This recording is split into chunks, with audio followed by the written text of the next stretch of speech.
Good evening, Father Rovistac of Suantraí, Íosa, where we look at the readings for the sacred liturgy of the Mass for tomorrow, the Friday of the 8th week of the year. And tomorrow's Gospel is interesting. It's the story from Mark 11 to 26. After Jesus had been acclaimed by the crowds in the great entrance, Jesus entered Jerusalem and went to the temple. He looked round him, but as it was late, he went out to Bethany with the 12. Next day, when they were leaving Bethany, he felt hungry. Seeing a fig tree and leaf some distance away, he went to see if he could find any fruit on it. But when he came out, he found nothing but leaves, for it was not the season for figs. And he addressed the fig tree. "May no one ever eat fruit from you again," he said. And his disciples heard him say this. So they reached Jerusalem, and he went into the temple and began driving out those who were selling and buying there. He upset the tables of the money changers and the chairs of those who were selling pigeons.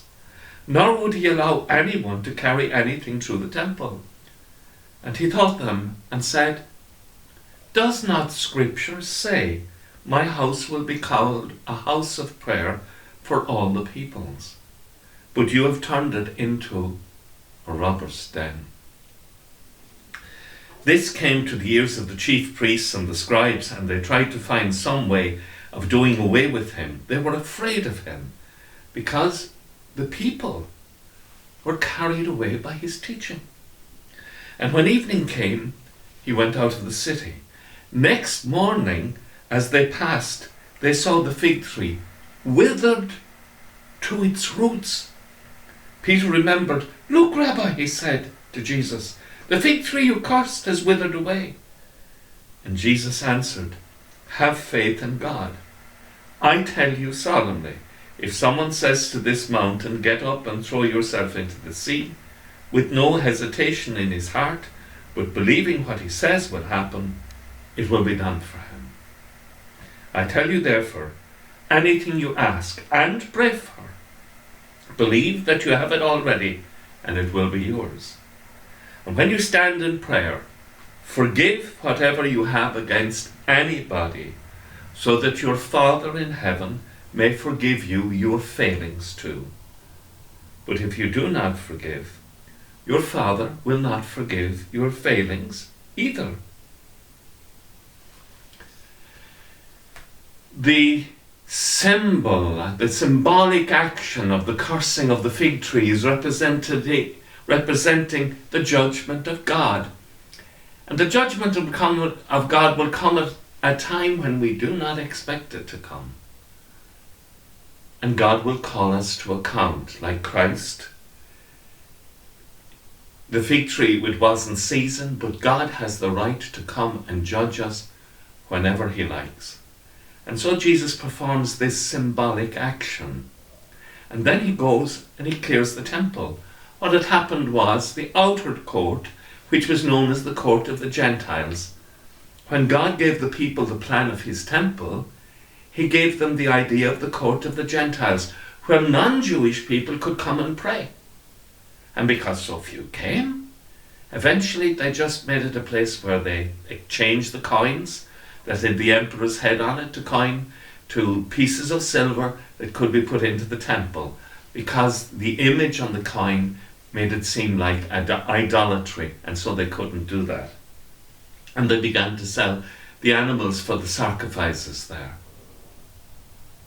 Christ is not happy with this, because this was to be a place of prayer for even the Gentile people.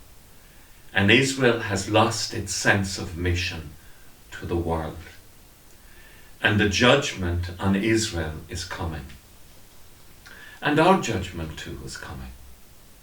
So we need to prepare, and prepare well. The first reading talks about a list of illustrious people from the book of Ecclesiasticus, recording heroes of the faith and reminding us to be faithful to God.